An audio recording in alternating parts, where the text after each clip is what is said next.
Agora tem som?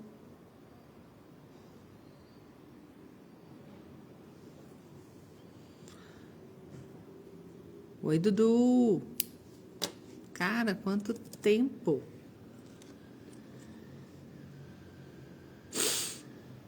Me conta aí agora. Ah, obrigada! Às vezes a gente acha que tecnologia resolve e a tecnologia. Respirar fundo. Eu sou a pessoa mais leiga com tecnologia da vida, né? Quanto tempo, que bom te ver por aqui.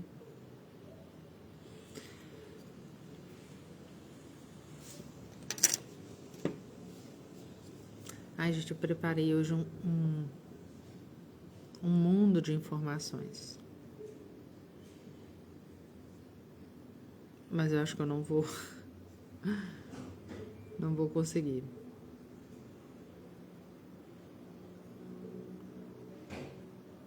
Uai, bora lá, cara. Tô à sua disposição. Vambora? Chama aí, uai. Você tem meu WhatsApp? Eu tenho certeza que eu tenho muito mais conteúdo, muito mais conhecimento do que a última vez que a gente conversou.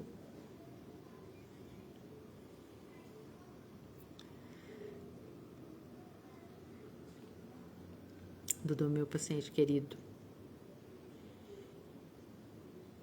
Muito querido. Todos são. Quem caminha junto comigo sabe que eu tenho um carinho e um cuidado muito especial com todo mundo. Ai, gente, eu tenho... Opa! Peraí. Vamos lá. Vai dar certo. Segura aí. Nós vamos ajustar a posição, a luz.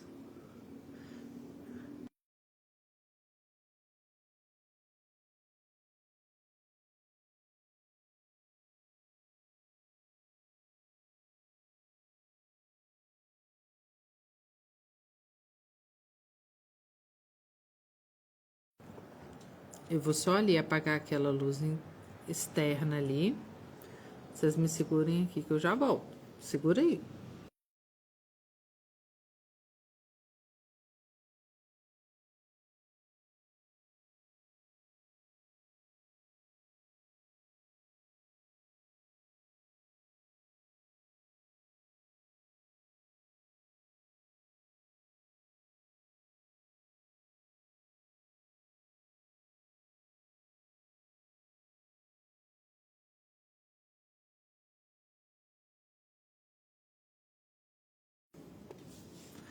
Ficou melhor agora, assim, a luz lá de trás acesa, não ficou?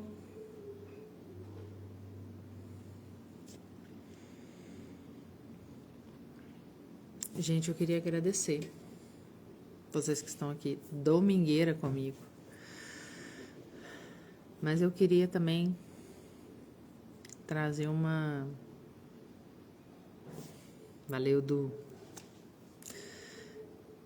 Hoje quase que eu não fiz essa live.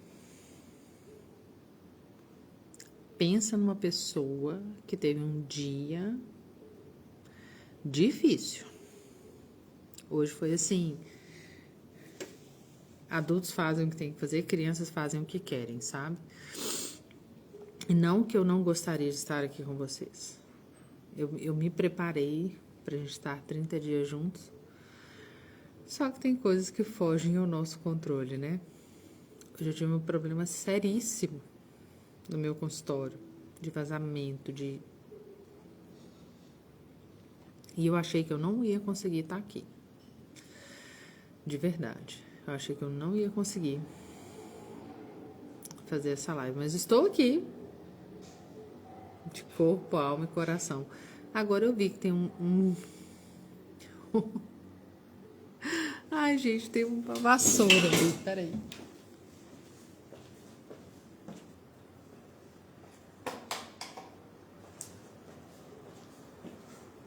Ai. Acho que agora vai, né? Não tem luz, não tem vassoura. Mas assim, gente.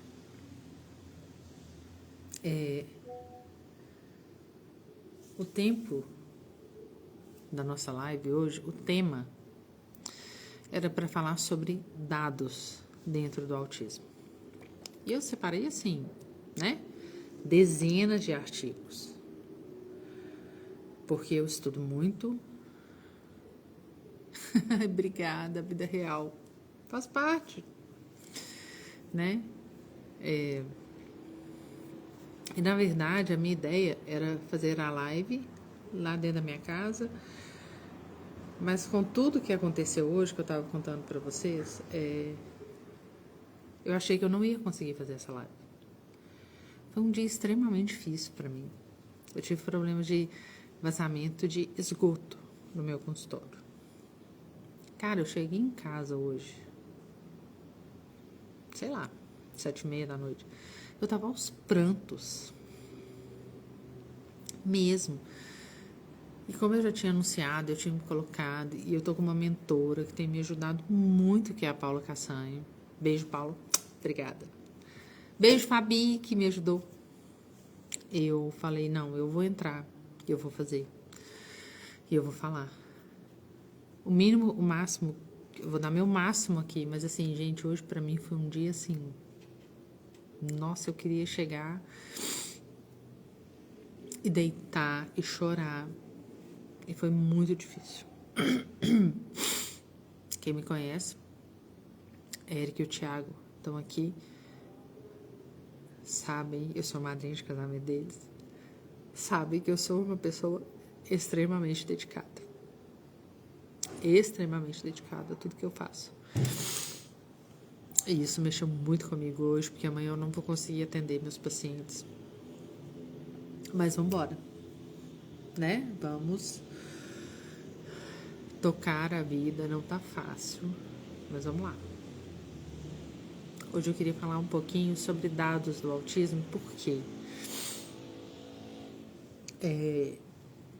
eu vejo, gente, todos os dias no meu consultório, que lidar com o autismo, seja nível 1, nível 2 ou nível 3 de suporte, cara, não é fácil. Não é. O nível 1 tem uma peculiaridade,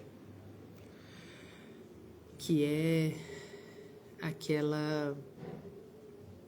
Cara, mas ele não é autista. Ah? Ele é autista? Não, ele não é autista. O nível 1 tem muito disso.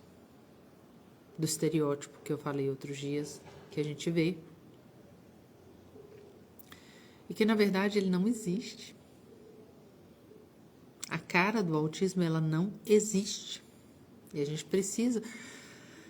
Talvez eu possa trazer muito mais conteúdo hoje falando isso para vocês e que vocês possam propagar isso no sentido: o autismo não tem cara.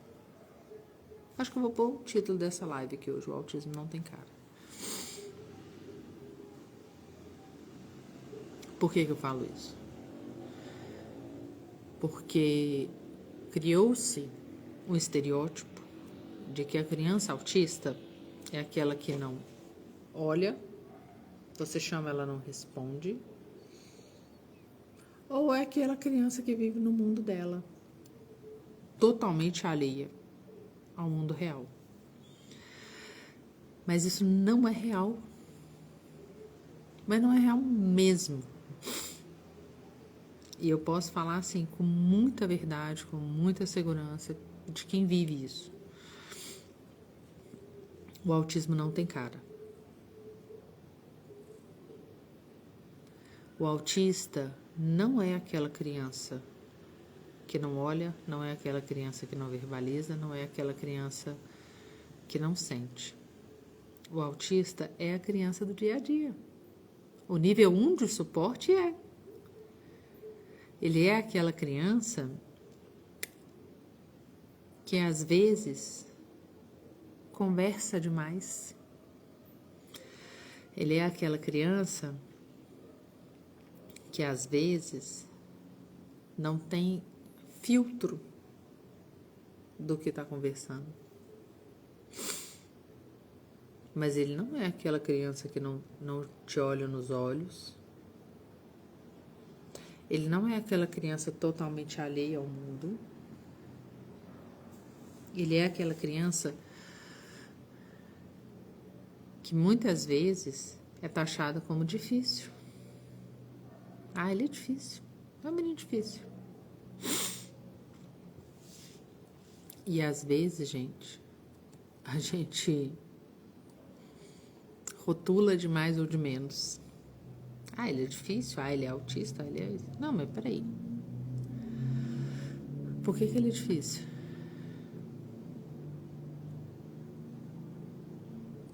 Né? Assim. E aí eu vou começar, gente, a trazer uns dados aqui, porque eu acho que dados transformam, sabe? Eu vou tentar seguir meu roteiro da live aqui. Eu já vi que algumas pessoas chegaram e já confortaram meu coração. Obrigada, prima. Obrigada, Gi. Já deu uma acalmada. Né? Então, vamos lá. Um estudo publicado no Journal of Autism and Development Disorder traz que... E olha só, gente, é um dos periódicos mais respeitados, tá? Então, eu queria começar com ele, porque eu não quero trazer bagaceira, não. Vamos trazer o que é bom, né? Ele fala que 70% das crianças que estão dentro do espectro do autismo têm pelo menos um sintoma gastrointestinal. 70% das crianças dentro do espectro autista tem um sintoma gastrointestinal, gente. 7 em cada 10. Quando a gente fala assim, 70% fica um negócio longe, né? Mas quando você fala 7 em 10, opa, na verdade é o mesmo dado. Só que a gente está traduzindo de formas diferentes, né?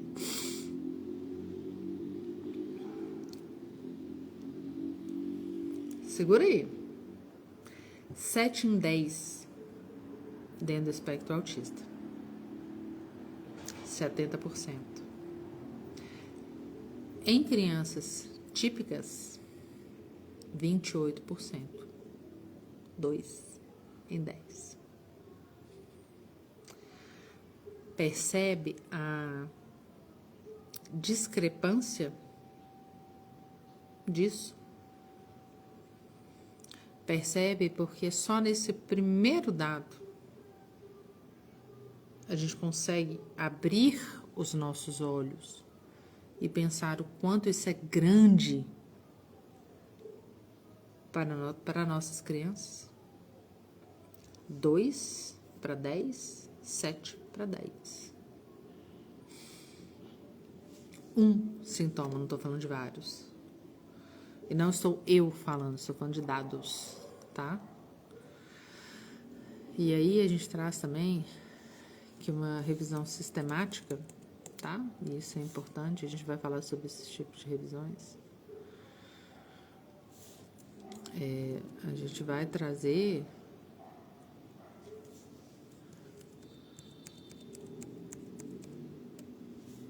que isso, a prevalência é muito grande, né?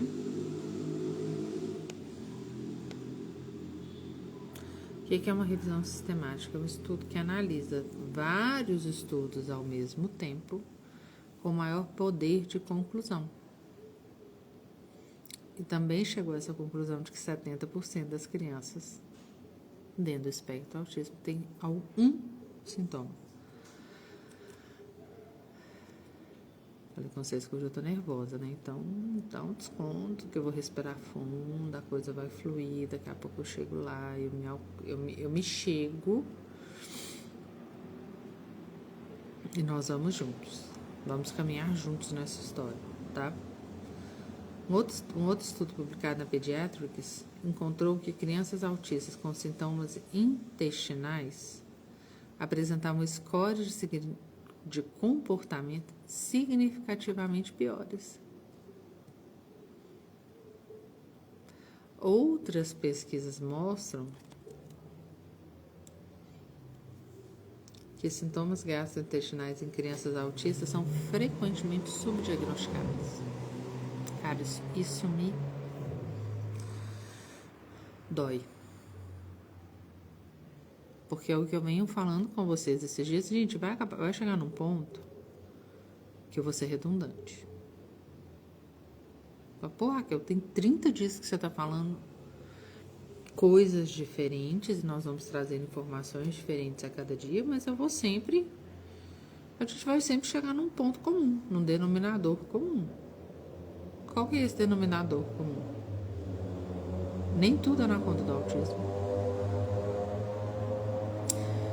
Muita coisa a gente precisa avaliar os intestinos e muita coisa a gente pode mudar, né? Se a gente voltar ali, 70% das crianças autistas têm pelo menos um sintoma gastrointestinal. 7 em 10, né? E dentro desses sintomas, gente, a gente vai trazer constipação crônica.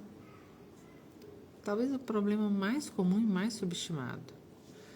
A gente fala em constipação quando a criança evacua menos de 3 vezes por semana. Ou quando as fezes estão muito ressecadas ou muito endurecidas.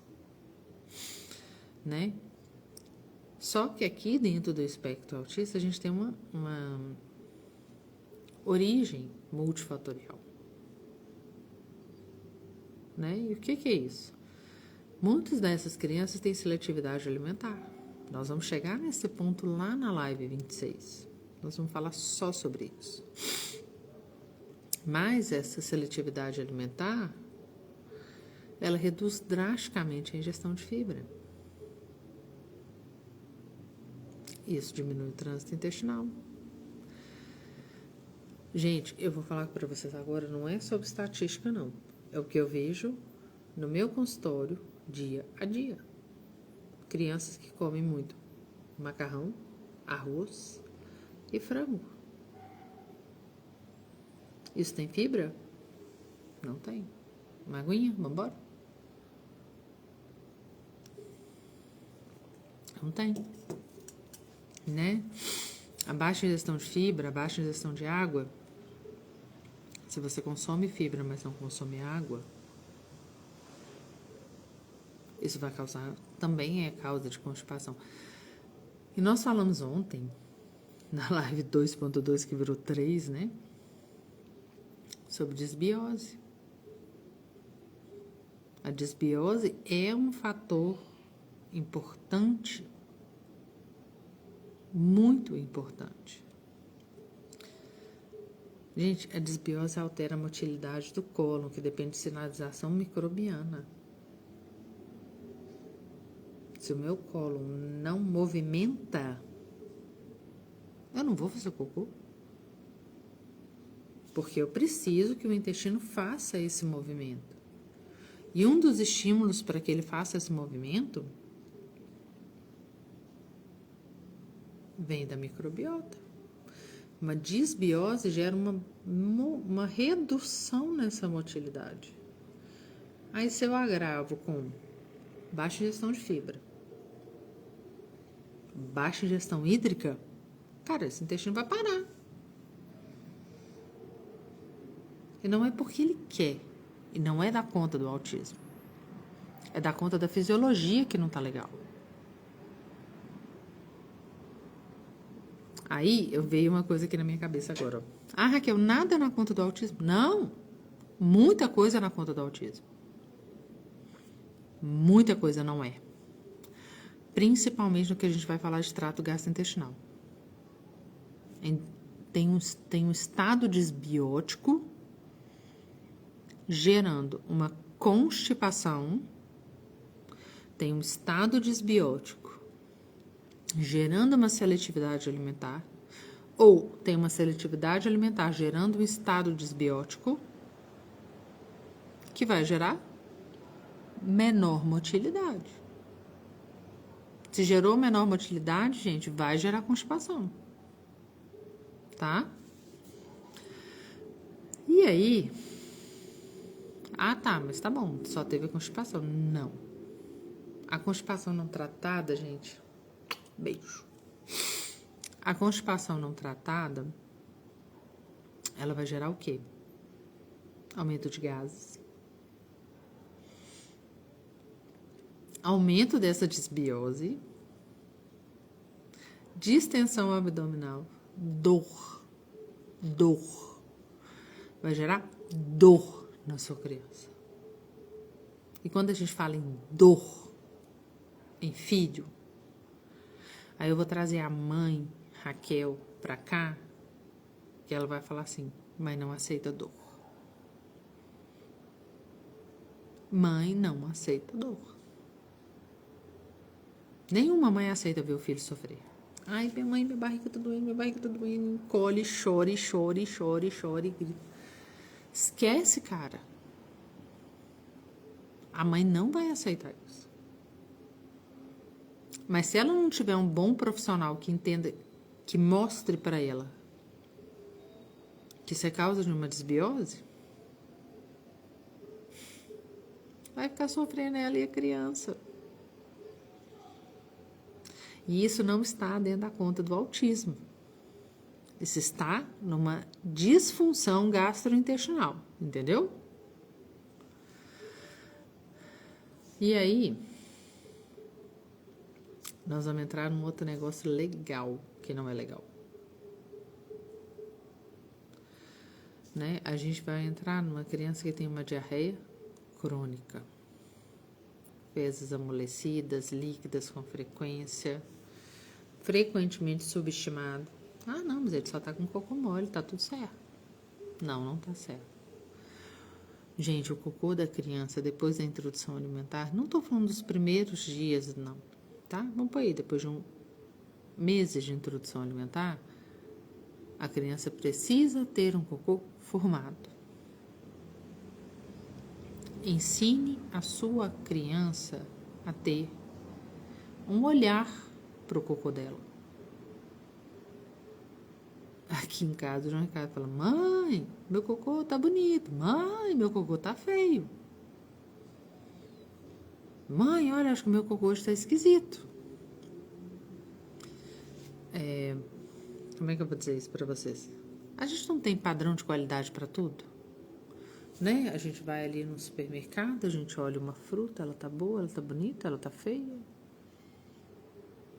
O nosso cocô também tem, tá? E tem que ter. E a sua criança precisa aprender a entender e conhecer o padrão de qualidade do cocô dela. Né? Depois eu posso pôr ali depois pra gente a escala Bristol, que é a escala a escala de cocôs, né? Do líquido até o saudável, né? O salsichinha bonitinho ali. Mas a sua criança, desde que ela, a partir do momento que ela aprender, que ela tiver uma maturidade, ela tem que saber olhar pro vaso e entender o cocô dela. Ah, que eu creio que nojo. Não. Isso é importantíssimo. Porque quando tiver alguma divergência, ela vai ser a primeira a falar, mãe, meu cocô não tá legal. Seja para você, para babá, para o cuidador, para a escola, para quem quer que seja. Tá? Isso é importante. Né? E assim, a gente tem algumas questões dentro do espectro autista que são sobre diarreias crônicas. Uma criança que tem sempre um cocô líquido, uma criança sempre tem um padrão de evacuação que não está legal, que não está ali na escala Bristol legal. Não é à toa. Não é à toa. Uma criança que está com um padrão de cocô que não está bom na escala Bristol, alguma coisa tem. Tá? E aí, a gente vai pensar em algumas questões que também são importantes. Superaquecimento de fungos. Isso é uma questão muito frequente em diarreias, tá? Candida albicans. A gente pode ter aí alguns outros fungos. Intolerâncias alimentares que ainda não foram diagnosticadas. E eu tô falando em intolerância, eu não estou falando em alergias, tá? Alergia alimentar é uma coisa, intolerância alimentar é outra. Alergia alimentar pode colocar a sua criança em risco de vida. Sério. Intolerância alimentar é outra coisa. Mas que pode gerar um incômodo, uma perturbação, uma alteração de microbiota importante. Muito importante. Tá? Supercrescimento bacteriano no intestino delgado. Isso também pode gerar uma diarreia ali que, não sei por quê. Sensibilidade ao glúten não celíaca. E aí, gente, eu abro um super parênteses aqui, que eu acho que não devia ser um parênteses, devia ser um travessão. Se eu soubesse colocar aqui, eu colocaria assim, um travessão. Quando você, mãe, pai, cuidador, vó, profissional, desconfiar de uma sensibilidade não celíaca ao glúten, nunca jamais, em tempo algum, retire o glúten da vida dessa criança sem antes fazer exames, tá? Pode ser que essa criança seja celíaca. E se ela for celíaca, a gente precisa da presença do glúten para diagnosticar. Isso é muito sério, gente. É uma doença. É uma condição que precisa ser muito bem tratada e muito bem cuidada. Então, não se retira glúten de crianças. Raquel, mas ele come glúten, a barriguinha enche, ele fica nervoso, ele fica chato, nojento, insuportável, vira... eu falava do meu filho, e eu tô falando do meu filho, então do meu filho eu posso falar. Não sei quem que vai estar aqui ou quem vai assistir esse conteúdo depois, que vai lembrar daquele filme do Gremlin. É da minha época, né? Eu tenho 40 e... Não precisa falar não, né, gente? Não precisa falar não. Tem 40 e tititi. Tem 44, gente. Fiz 44 semana passada. Mas na minha época existia um filme que era um bichinho bonitinho, lindinho, gostosinho. Quase um bichinho de pelúcia. Quando você jogava água nele, ele virava um monstro. E eu falava isso do meu filho quando ele tinha contato com o leite. Tá? Quando ele era bebê e ele era alérgico a leite, foi alérgico a 12 alimentos. Depois eu vou abrir uma live só para contar essa história. E ele virava o Grêmio. Como eu tenho pacientes chegam para mim e falam, Raquel, mas quando para é top. Quando consome, vira o Grêmio. A gente tem que ter consciência e saber que para retirar o glúten dessa criança, a gente precisa fazer exames antes, tá? Porque senão você vai tirar o glúten, a criança vai ficar ótima, linda, maravilhosa, e aí vai chegar o seguinte questionamento. Ele tem sensibilidade não celíaca ou ele é celíaco? E aí, sabe o que você vai ter que fazer? Expor essa criança de volta 4 semanas. E aí essa mãe que tá com uma criança linda, maravilhosa, bonitinha, com aquele gremlinzinho de bichinho de pelúcia, lindinho, calminho, vai falar, eu vou fazer isso não. Não, vou não, você tá doida? Raquel, você tá doida? Vou fazer isso não. E ela não vai fazer. Porque tá tudo bem, mas ela precisa de diagnóstico. Porque a doença celíaca, diferentemente de uma sensibilidade não celíaca, pode ter várias correlações e várias questões. saúde. Então, isso é uma questão de saúde. Não se retira glúten de uma criança sem fazer exames, ok? Mas a gente pode ter um supercrescimento bacteriano no intestino delgado. Essas bactérias que deviam estar no intestino grosso colonizam o delgado, né? Que é assim, a gente tem primeiro o intestino delgado, lá no final a gente tem o intestino grosso, que chega até o reto. Só que quem coloniza esse intestino grosso não pode estar aqui nesse intestino delgado. Se essas bactérias migraram para cá, tem alguma coisa errada. A gente gera um super crescimento dessas bactérias. E isso não é legal. Isso a gente precisa avaliar, tá? Alternância. Gente, essa é uma coisa que me chama muita atenção. Vou falar do Murilo de novo aqui, ó. Murilo e Silvia Ferola, 2 tops. Tá? A alternância entre diarreia e constipação traz pra gente que entende a fundo de intestinos uma red flag, acende uma red flag, fala, opa, síndrome do intestino irritável. Raquel, criança tem síndrome do intestino irritável? Claro que tem. Claro que tem. Principalmente no intestino, né? Que vamos voltar lá no que a gente já falou.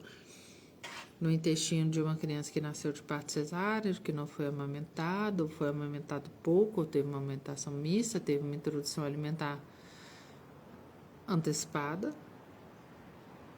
Essa criança pode sim ter uma síndrome do intestino irritável. Isso não é coisa de criança. É coisa de criança, sim. A gente precisa aprender a olhar e diagnosticar, né? E aí a gente tem critério de Roma 4. Não é uma coisa subjetiva. Eu acho que essa criança tem intestino irritável. Eu acho que tem. Não. Existem critérios de diagnóstico, tá, gente? Mas aplicar esses critérios dentro das crianças que estão no espectro autista é difícil, é desafiador. Por quê? Quais são esses critérios? Dor abdominal recorrente por pelo menos 1 dia por semana nos últimos 3 meses, associada a 2 ou mais dos seguintes critérios: dor relacionada à evacuação, alteração de frequência de fezes, ou forma e consistência. Gente, em crianças autistas isso é complexo de se fazer, tá? Em crianças nível 1 de suporte, a gente até pode conseguir fazer com mais facilidade. Mas em crianças nível 2 e 3 de suporte, isso é complexo. E cabe ao profissional, assim, ter um domínio e uma constância sobre isso que seja mais importante. Muitas dessas crianças vão estar neste critério e a gente precisa saber fazer. Porque o plano alimentar, a conduta alimentar vai ser bem diferente de uma criança que, tem dia que ele tem diarreia, tem dia que ele tem constipação, tem dia que ele tá assim. Peraí, alguém parou para olhar se essa criança tem síndrome do intestino irritável? Sim ou não? Alguém tentou uma dieta low food map? Raquel, mas ele não come nada, é uma criança extremamente seletiva, a gente não pode pensar nisso. Cara, então vamos pensar em procurar uma terapia alimentar para essa criança, aumentar o leque dessa criança para a gente conseguir conduzir isso. Mas é extremamente importante que a gente entenda isso. E por que crianças que estão no espectro autista têm mais possibilidade de estar ali dentro de uma síndrome do intestino irritável? Por uma hipersensibilidade visceral, gente. Né? Eixo intestino-cérebro, nós falamos muito disso nos últimos 2 dias. Composição microbiana diferente e menos resiliente. Isso pode favorecer uma síndrome do intestino irritável. Desregulação da serotonina intestinal, tá? A serotonina coordena os movimentos peristálticos, gente. Se a gente tem uma baixa dela, na síndrome do intestino irritável, há déficit de sinalização serotoninérgica. Né? Em algumas, há excesso, em outras, há baixa. O estresse. E aí, gente, isso não acontece só para quem está no espectro autista, não, tá? O estresse, ele coordena ali, grande. Estresse altera a composição de transmissão. A gente precisa pensar nisso. E aí, eu te falo o seguinte, se você tem uma criança que está num processo de adaptação de escola, no processo de transição de terapeutas, e essa criança está estressada, essa transmissão também vai ficar alterada. O estresse é extremamente ligado a isso. Então, o que eu falo sempre?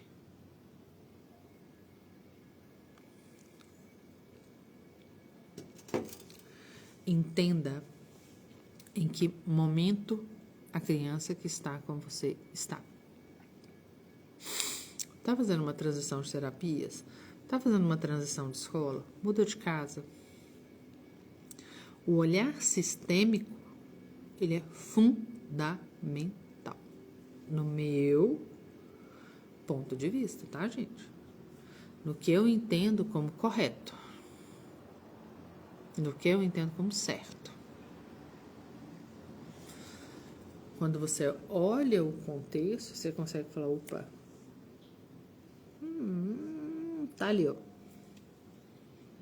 Quando você olha aleatoriamente, você não vê grande diferença, tá?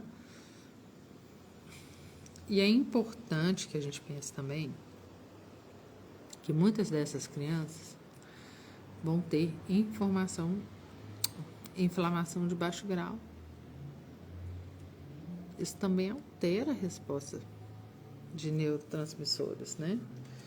Então, isso é importante também. Ai, Raquel, eu acho que a minha criança tem síndrome do intestino irritável, tá assim. E aí? Gente, a nutrição é fundamental nisso. Na dúvida ou na certeza, nós vamos trazer para essa criança uma dieta low FODMAP. O que é isso? Mãe de quem? Uma vez eu falei isso com uma mãe de um paciente meu, e ela falou assim, isso é de comer ou de beber? Né? Que é uma dieta de low FODMAP. Fruto, oligosacarídeos de fermentável e polióis.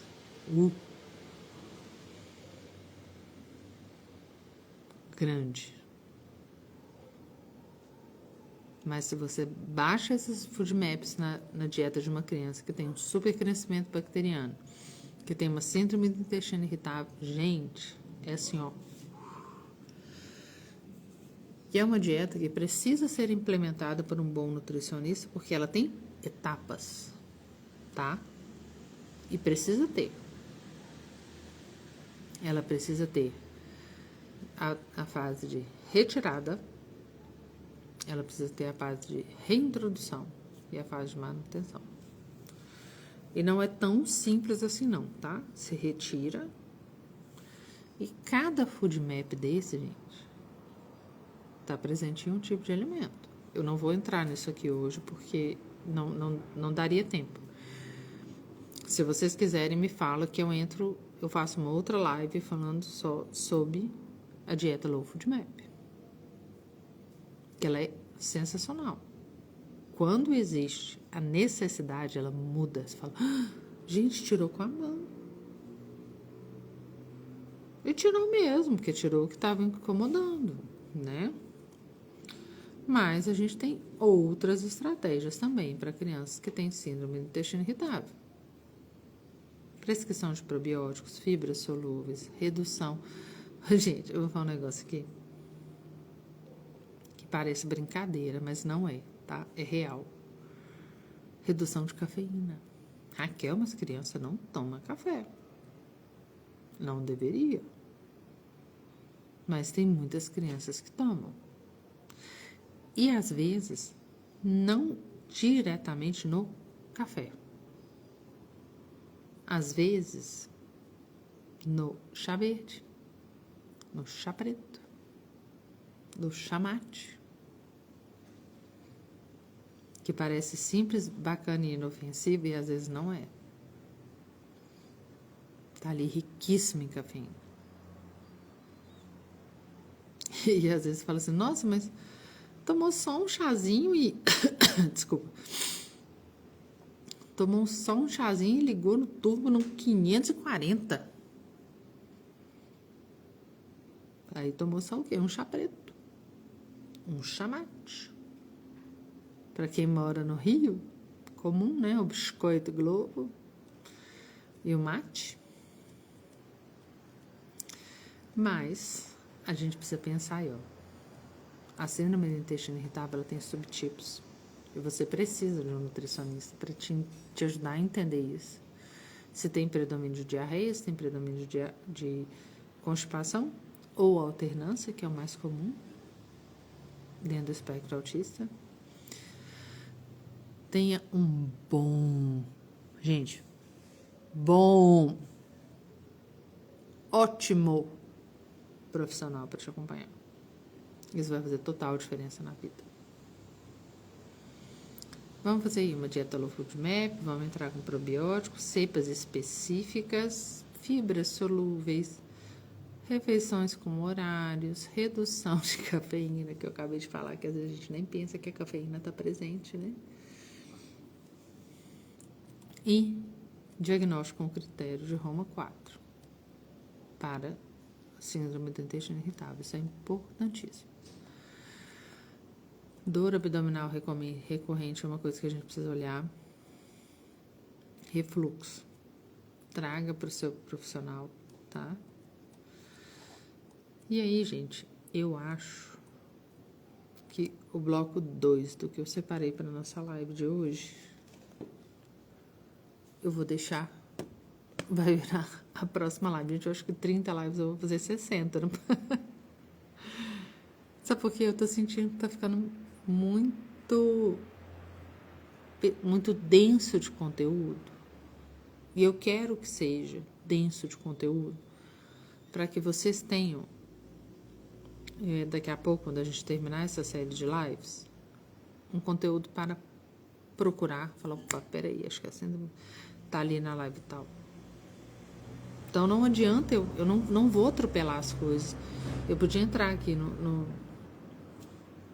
no bloco 2, porque eu separei todas as nossas lives, eu fiz um cronograma. E esse cronograma, cada live tem 4 blocos. Para falar 2 blocos da nossa live de hoje, eu gastei 47 minutos. E a nossa live, todas as minhas lives estão separadas em 4 blocos. Então, o bloco 2 que a gente iniciaria agora seria como sintomas gastrointestinais se manifestam com o comportamento. Que, na verdade, é o que a gente vai falar mais tempo. Tá? Então, eu vou fazer o seguinte. Eu vou deixar esse bloco 2 para amanhã. E talvez a gente faça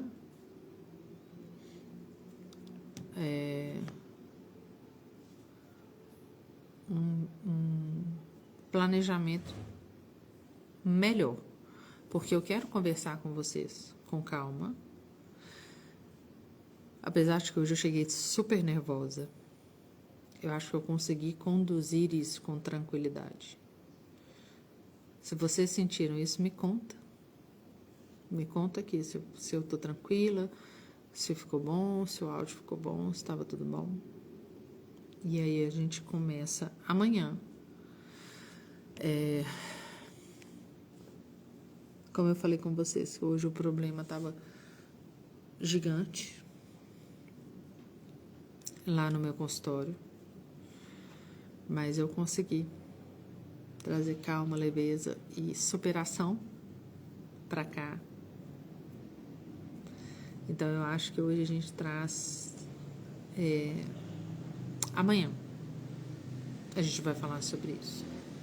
Venham comigo amanhã, no mesmo horário, às 21 horas, no mesmo bate-local, com a mesma bate-pessoa, mas com uma tranquilidade muito maior no coração, se Deus quiser. Eu espero vocês. Muito, muito, muito obrigada por quem esteve aqui comigo. Foi